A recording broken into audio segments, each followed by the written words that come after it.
നെന്മാറ ഇരട്ടക്കൊലക്കേസിൽ പ്രതി ചെന്താമരയ്ക്ക് തൂക്കുകയർ 20 ലക്ഷം രൂപ പിഴയും അടയ്ക്കണം. പാലക്കാട് അഡീഷണൽ ജില്ലാ സെഷൻസ് കോടതിയാണ് വിധി പറഞ്ഞത്. നെന്മാറ ഇരട്ടക്കൊലപാതക കേസിൽ കൃത്യം നടന്ന 1.5 വർഷത്തിന് ശേഷമാണ് വിധി വന്നത്.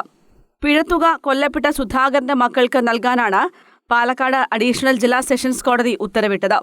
ചെന്താമരയ്ക്ക് തുക നൽകാൻ സാധിച്ചില്ലെങ്കിൽ ഇത് സർക്കാർ നൽകണം. ചെന്താമര തുക നൽകിയില്ലെങ്കിൽ 3 വർഷം അധിക തടവ് അനുഭവിക്കണം. അതിവേഗം കുറ്റപത്രം സമർപ്പിച്ചതിന് ഡിവൈഎസ്പിയെയും സംഘത്തെയും കോടതി അഭിനന്ദിച്ചു. ചെന്താമരയുടെ വധശിക്ഷ ഇനി ഹൈക്കോടതി ശരിവെക്കേണ്ടതുണ്ട്. മാനസാന്തരപ്പെടാനുള്ള സാധ്യത കൂടി നോക്കിയാണ് ശിക്ഷ വിധിക്കാറുള്ളതെന്ന് കോടതി ചൂണ്ടിക്കാട്ടി. സമൂഹത്തിന് പ്രശ്നക്കാരനാണെങ്കിൽ വധശിക്ഷ നൽകാമെന്ന വിവിധ ഹൈക്കോടതികളുടെ വിധിയുണ്ട്. കൊലപാതകം പ്രതി തുടർച്ചയായി ന്യായീകരിക്കുന്നു. കുറ്റകൃത്യത്തിന് ശേഷം പ്രതി വിഷം കഴിച്ചു എന്നതിന് തെളിവില്ല. മാനസിക പ്രശ്നമുള്ളതിനാൽ സ്വയം അവസാനിപ്പിക്കാൻ ചെന്താമര വീട്ടിൽ വിഷം സൂക്ഷിച്ചുവെന്ന പ്രതിഭാഗത്തിന്റെ വാദം തെളിഞ്ഞില്ലെന്നും കോടതി വ്യക്തമാക്കി.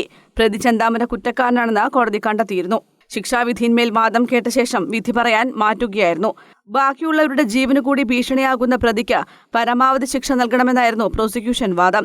സാഹചര്യ തെളിവുകൾ മാത്രമുള്ള കേസിൽ കുറഞ്ഞ ശിക്ഷ മാത്രമേ നൽകാവൂ എന്നായിരുന്നു പ്രതിഭാഗത്തിന്റെ വാദം.